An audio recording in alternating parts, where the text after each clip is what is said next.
The first time Michael Carter walked into the bustling grocery store in downtown Chicago, he had no idea he was about to witness a moment that would change everything, not just for one hardworking mother, but for the entire team around her. Michael wasn't just a visitor, he was the company's chief financial officer, on a secret assignment to observe day-to-day operations. He wore a plain gray hoodie and jeans, blending into the crowd, but his eyes noticed everything. And that's when he saw her.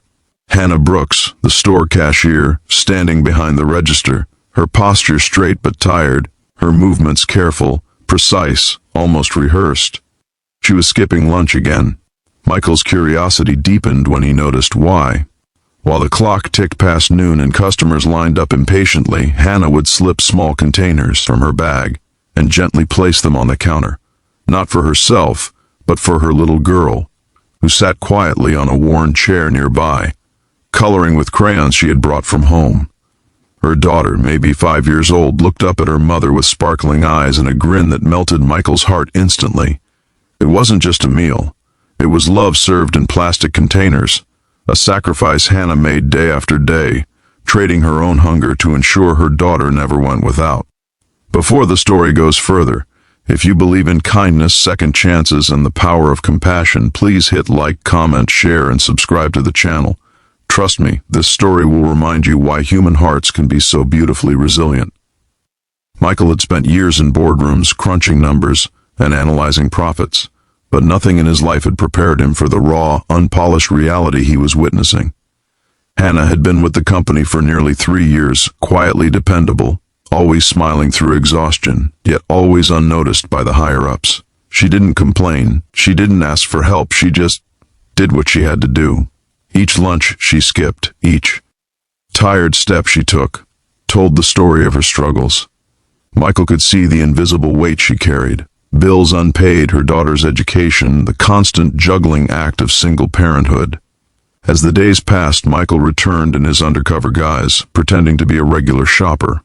Each time, he observed Hannah's unwavering dedication, not just to her job, but to her child. He noticed the small things, how she would crouch down to fix her daughter's shoelaces, how she whispered encouragement when the little girl's drawing went wrong, how she managed to keep her own sadness tucked behind her eyes while giving warmth and hope to the tiny person who depended on her entirely. Her resilience was inspiring. One rainy afternoon, Michael decided to follow Hannah after her shift. He watched as she walked along the dimly lit streets, carrying her daughter in one hand and a worn tote bag in the other.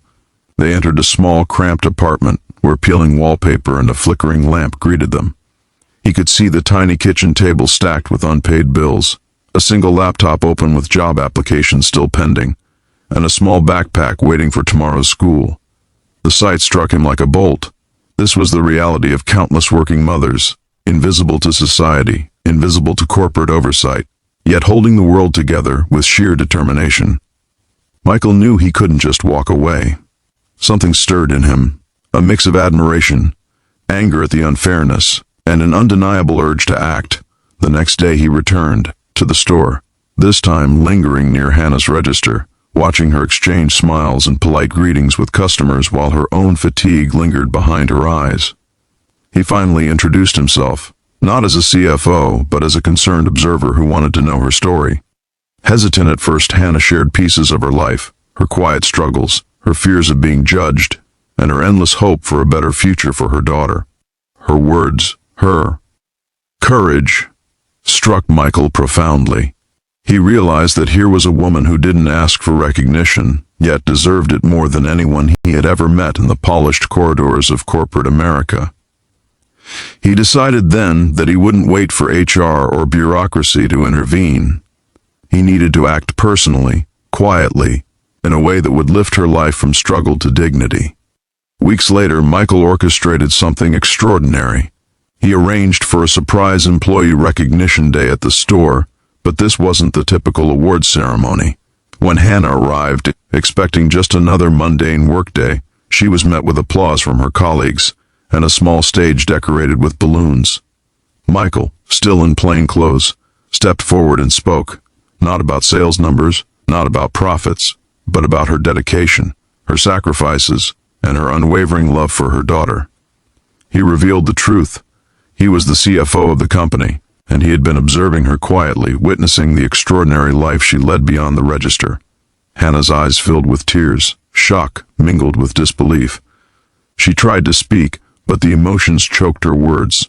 That moment, captured by security cameras and shared with the staff, became a story of inspiration, a narrative of empathy and recognition that went far beyond numbers on a spreadsheet. Michael didn't stop there.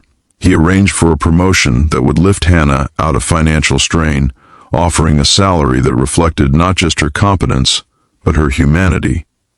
He provided flexible hours so she could spend more time with her daughter, and he personally ensured her daughter had access to educational resources and enrichment programs that had been out of reach before.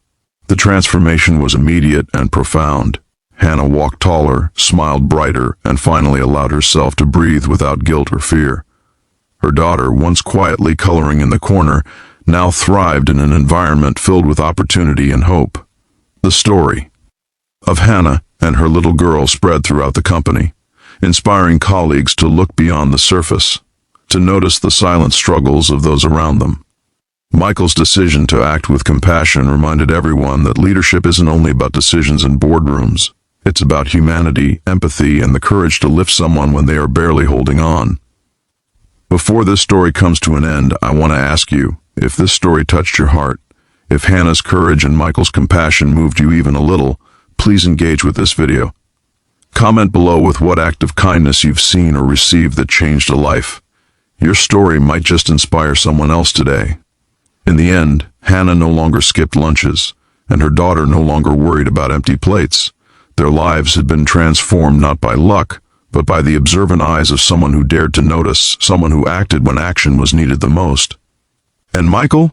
He returned to his office, satisfied that the numbers on his spreadsheets finally reflected a truth far greater than profit. They reflected the power of human connection, sacrifice, and love. And so what started as a quiet sacrifice behind a checkout counter turned into a lesson that resonated far beyond the walls of a grocery store. Sometimes, the simplest acts of courage and kindness can ripple outward, transforming lives in ways we cannot fully imagine. Hannah and her daughter's story reminds us all, no act of love is ever wasted, and no sacrifice goes unseen when the right person is paying attention.